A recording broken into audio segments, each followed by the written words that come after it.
сол жөнінде шындықты айтыңдар сендер, ана басшыға. Міне халықтың ниеті қандай болса, Алла тағала сондай патша береді адамға.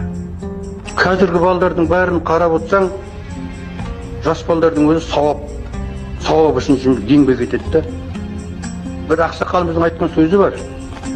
Ақсақалымыздың айтқан сөзі. Сауап үшін бірдеңе жасайтын болсам, мені күнәға батыр дейді. Жұмаққа барам деп бірдеңе жасайтын болсаң, мен тозаққа жібер дейді.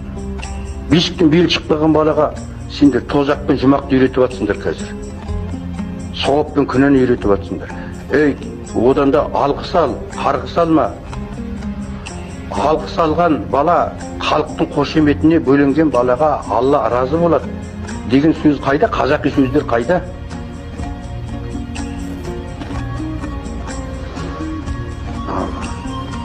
Ашық қалсаң сол, ашық қалсаң сол. Тек сауап жинаңдар, бүйтіп жатыр, сөйтіп жатыр. Шығыңдар берге. Жоғарғы айтыңдар билікке. Қазір сол үкіметті халық бағып отыр, керек болатын болса. Үкіметті халық бағып отыр. Құрттайда бір ештерің бар ғой, сондай заттарды жібермей өшіріп тастауларыңа болады ғой. Бірден анау соны өлімді ойлатқанша балдарға болашақты ойлатып өсіру керек.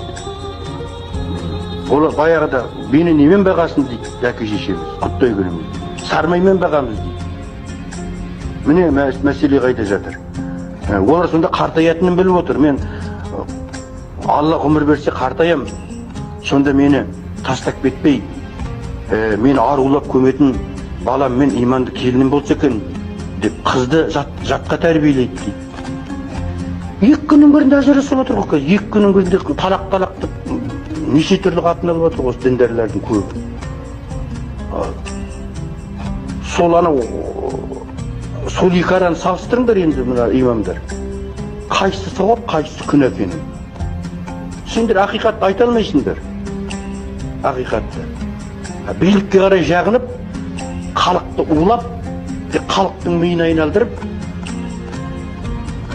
өз еш танып жүрген қасқыр қазақ бәріне сенгішті. Құрттай балдарға сеніп қалды қазір.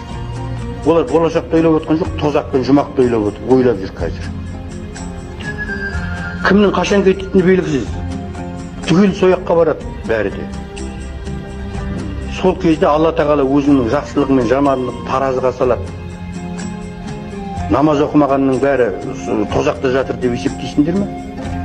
Күнде Құран бағыштап жатыр біздер. Не үшін бағыштайсың? Біліп істеген, білмей істеген күнәсін кешіре көр. Жандарын жәннаттан қыла көр деп. Пенденің сұрағанын Алла береді десе, сол намаз оқымай, ниеті ақ, пейілкен ата-бабаларымыз, әке-шешелеріміз, оны Құдай біледі қаяқта жатқанын. Мен айыпқа бермем, тіпті мұны жаман болып кетті қазір дейтін. Дардай адамдардың соған сенгіш болып қалды. Намаз ол парыз, оқы жөніңе жүр. Өзің жамандық жасама, қолынан келсе қол ұшыңды бер. Жоққа жүйрік жетпейді. Жақсылық естен кетпейді.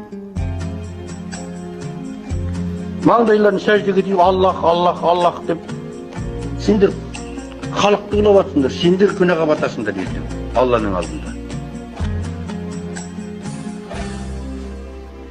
Жібермеңдер бұндайлардың бәрін.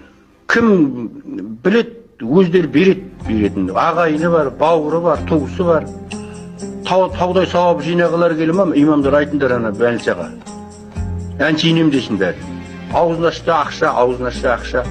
Дүниені қуған, дүние қоңызды Алла жақтыртпайтын, неге айтпайсыңдар сендер? Қарнымның ашқанына емес, қадірімнің қашқанына жаңағы намыстанам дей ме? Сондықтан да қадір қашпау керек. Қазақи жолды біздер жоққа шығарып баратырмыз, ата-бабаның жолын. Көп заттан айырылып қалдық. Міне. Баяғы ассалаумағалейкумге қазір біздер арабтың сөзін қосып отырмыз. Бәрәкату, мәрәкату. Халал дейтін сөз жоқ қазақта. Харам дейтін сөз жоқ қазақта. Өздері құттайды болса ойланыңдар сіз. Неге біздер сонда біреудің қаңсығына таңсық боламыз?